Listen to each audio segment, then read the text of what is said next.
મુકેશભાઈ પ્રજાપતિ, મારા પપ્પા પ્રજાપતિ ઉમેશભાઈ સગરામભાઈ, ગામ અમારું વચીગઢ, તાલુકો લાખણી, જિલ્લો બનાસકાંઠા.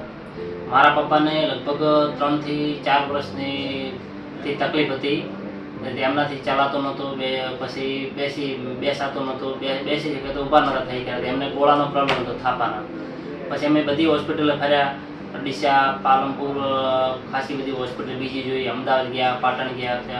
અમને ઓપરેશનનો ડર લાગતો. સાહેબે બધી હોસ્પિટલને સલાહ આપી હતી કે તમે ઓપરેશન કરાવી દો, પણ અમને એવો ડર લાગતો હતો કે ભાઈ ઓપરેશનથી અમુકને એવું મળતા સમાચાર કે પથારી વસ થઈ છે કે પછી કોઈ દુખાવો રહેતો એવું બધું.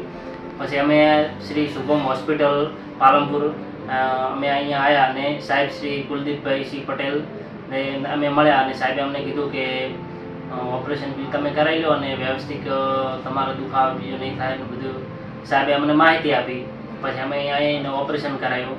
હવે મારા પપ્પાને એકદમ સારું થઈ ગયું છે, ઉઠી બેસી શકાય છે, હરતા ફરતા થઈ ગયા છે. એમને રોજની પ્રક્રિયામાં બી એ કંઈ કામ બી થોડા ઘણું કે એમનું કામ બધું કરી શકે છે ને એમને ખૂબ જ સારું છે. અને સાહેબશ્રીનો ખૂબ ખૂબ આભાર અને શ્રી શુભમ હોસ્પિટલનો ખૂબ ખૂબ આભાર કે જે અમને સારી સલાહ અને સૂચનાથી અને સારા સ્ટાફથી અમને સારું રિઝલ્ટ મળ્યું છે. અને અમે બધાને સલાહ આપીએ છીએ કે તમારે કોઈ પણ ઓપરેશન હોય કે કોઈ પણ દુખાવો બીજો થતો હોય તો તમે શ્રી શુભમ હોસ્પિટલ પાલનપુર શ્રી કુલદીપભાઈ સિંહ પટેલનું તમે આવી અને તમે સલાહ સૂચન લઈ અને તમે કરી શકો છો.